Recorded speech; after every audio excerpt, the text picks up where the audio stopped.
দিন দিন বেড়েই চলেছে বিদ্যুৎ বিলের পরিমাণ। মধ্যবিত্তের পকেটে টান। এই বিলের টাকার অঙ্ক কমিয়ে ফেলার উপায় রয়েছে আপনার হাতের মুঠোয়। মাত্র কয়েকটি জিনিস করে আপনি বেশ কিছুটা টাকা বাঁচিয়ে ফেলতে পারেন।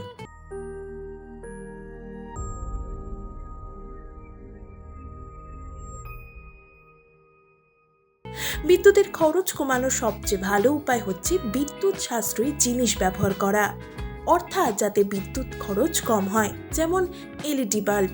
এই বাল্বগুলো সাধারণ ইনক্যান্ডেসেন্ট বাল্বের তুলনায় অনেক কম বিদ্যুৎ খরচ করে, আলো অনেক বেশি।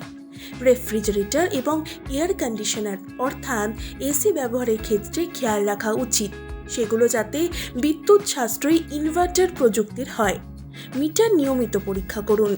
কত ইউনিট বিদ্যুৎ ব্যবহার করছেন তা নিয়মিত মিটারে পরীক্ষা করুন। যদি দেখেন স্বাভাবিকের তুলনায় বেশি বিদ্যুৎ খরচ হচ্ছে, তাহলে মিটার ঠিক মতো কাজ করছে কিনা তা যাচাই করুন। অনেক সময় মিটারের যান্ত্রিক ত্রুটির কারণে ভুল রিডিং আসে। ব্যবহারের পর ইলেকট্রনিক সামগ্রীর প্লাগ খুলে রাখুন। ইলেকট্রনিক সামগ্রী এবং ডিভাইস যখন অব্যবহৃত থাকে তখন সেগুলোর প্লাগ খুলে রাখা উচিত।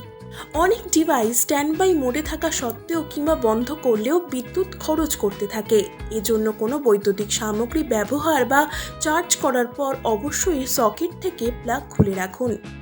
এসির তাপমাত্রা স্বাভাবিক রাখুন।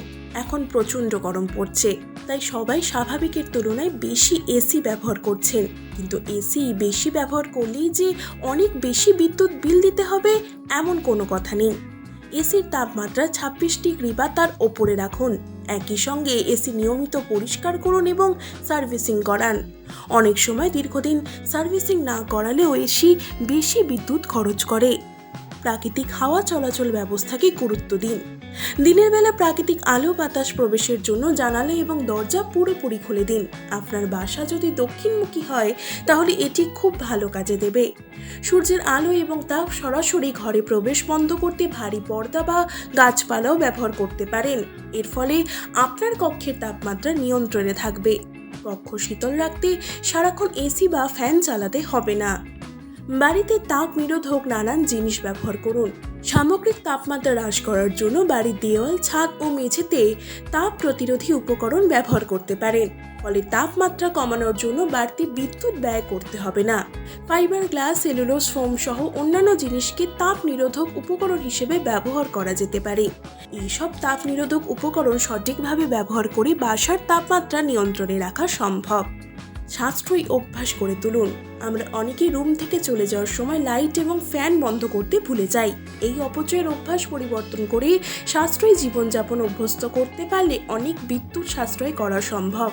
বৈদ্যুতিক সামগ্রী নিয়মিত সার্ভিসিং করান। আপনি যদি বিদ্যুৎ সাশ্রয় করতে চান তাহলে রেফ্রিজারেটর, টিভি এবং ওয়াশিং মেশিনের মতো বৈদ্যুতিক সরঞ্জাম নিয়মিত এবং ভালোভাবে রক্ষণাবেক্ষণ করা আবশ্যক। এগুলোর কোনো যান্ত্রিক ত্রুটির কারণে বিদ্যুৎ বিল বেড়ে যেতে পারে। সুতরাং পুরনো কোনো সামগ্রী থাকলে সেগুলোকে ভালোভাবে সার্ভিসিং করান আর সম্ভব হলে আধুনিক ও বিদ্যুৎ সাশ্রয়ী পণ্য কিনুন। সোলার প্লেট ব্যবহার করুন। সৌর বিদ্যুৎকে প্রাথমিকভাবে ব্যয়বহুল মনে হতে পারে, তবে যদি এটিকে দীর্ঘমেয়াদী বিনিয়োগ হিসেবে বিবেচনা করেন তাহলে অনেক বিদ্যুৎ সাশ্রয় করবে আর খরচও বাঁচবে অনেক। সৌর বিদ্যুৎ ব্যবহারের আরেকটি সুফল হচ্ছে আপনাকে জাতীয় গ্রিডের বিদ্যুতের উপর নির্ভর করতে হবে না। সৌর বিদ্যুৎ পরিবেশ বান্ধব জ্বালানি, তাই যারা পরিবেশের ক্ষতি করতে চান না তাদের জন্য এটি উত্তম বিকল্প। বাড়ির বারান্দা, ছাদ কিংবা অন্য যে কোনো ছোট্ট জায়গায় সোলার প্যানেল বসানোই যায়।